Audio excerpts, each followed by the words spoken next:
Hey, fourth graders, today you'll be able to identify different types of maps and use different types of maps to find the information you need. Geographers, people who study the Earth, they use different kinds of maps depending on what they are studying, depending on what they're looking for. The first map we're going to talk about is a political map. A political map shows the borders or the boundaries between countries or states. They can show other human features such as cities, capitals, or roads. This political map shows the countries of North America. So a political map often uses colors to show those borders or boundaries. Here's a political map of the US. What do you notice about this type of map? This is our second type. What is it showing? What do you think this type of map is called? This type of map is called a physical map.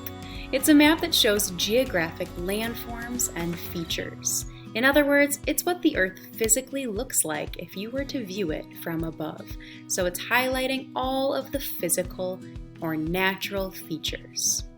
Physical maps show landforms such as mountains, valleys, and plains. They also show bodies of water like rivers, lakes, and oceans. Map makers use different colors, shading, or symbols to show the different landforms, and they have to make sure to put those in the key or the legend. Other kinds of maps are called thematic maps because they have certain themes. These are also called special purpose maps because they show just one kind of information. They have one theme. There are climate maps, for example, which show the temperature or how much rain falls in different parts of the world.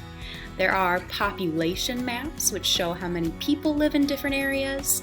And elevation maps show the height of the land. Those are also called topographic maps because they show the topography, the different levels of the land. Here's an example of a climate map. This is showing the average max temperature in January across the United States. Another type of thematic or special purpose map is a natural resource map. The map on the left, this shows all of the natural resources and where they can be found in Africa. And on the right, we see a map of the United States that shows where all of the natural resources can be found. Natural resources are things that come naturally from the earth.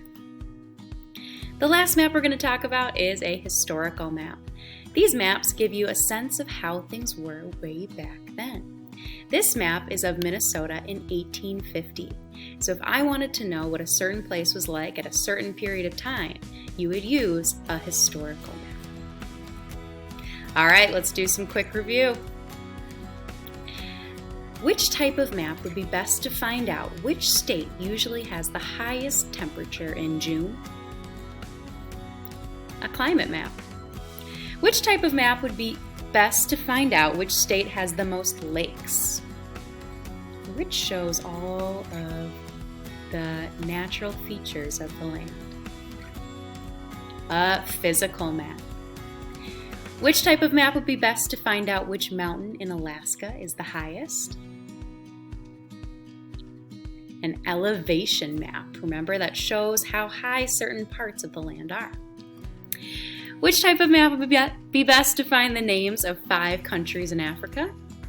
The names. Think about borders and boundaries. Which map shows the borders and boundaries of a certain place?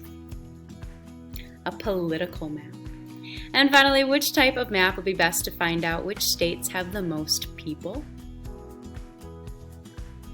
A population map. All right, fourth grade, you are going to go on to Class Kick and you're going to get a little practice using these different types of maps. Let me know if you have any questions. You got this.